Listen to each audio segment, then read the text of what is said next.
Hello, Patricia. Hello, Shaun. It's How are really you? good to be playing this game, actually. So what inspired you to do back-to-back Windrush games? Well, I think there's so many stories about Windrush, and it's good to teach our grandchildren about Windrush, about the pioneers, and about what they went through, all about the journey.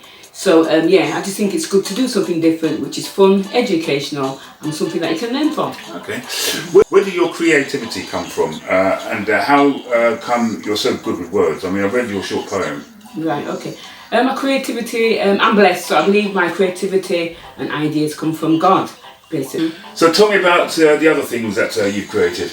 I do like a community newsletter that promotes the positive images like role models, talent and businesses. It's Travel Town and Hare Hunts in Leeds. Okay. It was tarnished with a negative image, so I decided to do something positive, and it's been going for 30 years, and that is my baby. I'm also a poet as well. I do a lot of personalised poems for funerals, weddings and things like that. I do calypso puddings, which when I was on Britain's Best Dish a couple of years back. So let's go quickly through how this game works. Okay, the game, you've got 4 squares, 2 people can play the game or 4 people can play the game. Okay. Now, like say if you're in the red, you follow the white going round and it leads you right back home into the middle. So the idea is for the person who wins goes in the middle. So obviously if I'm playing red here, I'll start from here, do I? You do, yeah. Okay, so let's just say, for example, I've landed on Clotel Adina James, who's a nurse. What can you tell me about her? Well, she was actually my mum, and she came over and she was a nurse. And she came over in the Windrush, not on the first boat, but she was a nurse, and obviously I salute my parents because they made me who I am today. Okay, and so anyway, there'll be instructions with the board game, so you never get lost, okay? Okay. So what we'll do, we'll have a quick look at the next game, yeah? And it's a double-sided game. This one is children or families can get involved, and it's like a dice game, basically. Okay. And what it is, basically, it's something that you go around with a dice, you throw number 6. So, for example, if you landed on near Barbados, it'll say something about Barbados. It might say something about stay put and have a drink of sorrel or Barbados rum. So all the islands link to something that they're related to. So this is a fun game for family, friends, even for birthdays and things like that. Yeah. Okay. But do you think this game, it's an exciting game. It's got a load of potential. What makes this game so unique than any other of the games that are out there? Firstly, because it's four-sided, it's all about Windrush, telling the story, and you learn from it. And you can sit with your grandkids, and they can learn also. And where will you be able to purchase the game from? It'll be available off my website, on different websites, throughout social media, and it will be promoted as well. The Dark Destroyer, that's his name. Don't mess with him when it comes to that game. Shaun Wallace, he's definitely the man. Questions and answers, he sure knows that plan. Have you seen him on the chase? Sit back and watch him, you're sure to be amazed. Such a brain box, everyone can see, as he answers the questions, making them look so easy. You're my inspiration, jump on board with me, and then at last my dreams will become reality. Meanwhile, back at the office, and thank you, Shaun Wallace, for your time and your inspiration. Patricia Jones, Caribbean Windrush Boards. Right. Okay, now I'm going to do turntable questions for Shaun. What's your experience of the Windrush, Shaun?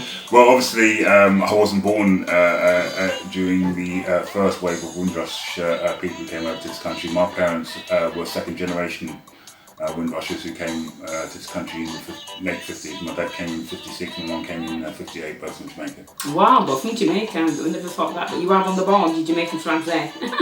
Yeah.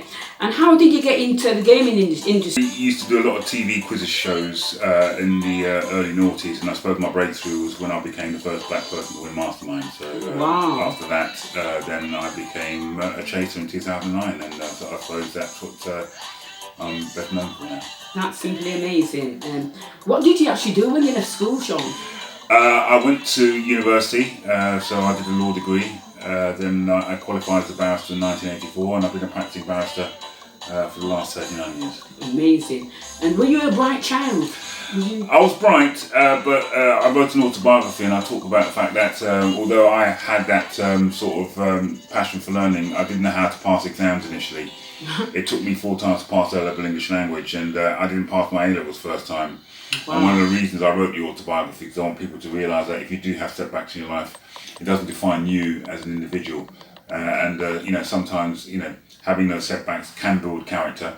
But you need to overcome those hurdles and challenges which you do face in life, and if you do manage to overcome them, they will make you all the more successful and rounded person. That's definitely true. And inspiration, let's face it. Well, I'd rather describe myself as a goal model as opposed to role model, because goal models are people who set goals and challenges for themselves and which people can be inspired by. The term role model I'm not really comfortable with, because of the fact that I'm human, just like who makes mistakes just like everybody else. I do a lot of work. With fame does come responsibility. I do a lot of charity work. I do a lot of going to schools, going to colleges, going to prisons to try and inspire the next generation, irrespective of gender, race. How do you manage to actually stay humble? Never let fame change you. Always be the same person you are, irrespective of what life will challenges throw at you. So I've never changed. I lived in the same area for the last. The last 59 years of my life, and I'm very, very proud where I live, and I don't let fame affect or change me. Oh, that's great. That's really good. I listen to your inspirational video talks every day, and they're very supportive and uplifting. And what made you decide on doing daily videos like that? With fame comes responsibility, so try and use your fame in a positive way to try and inspire everybody.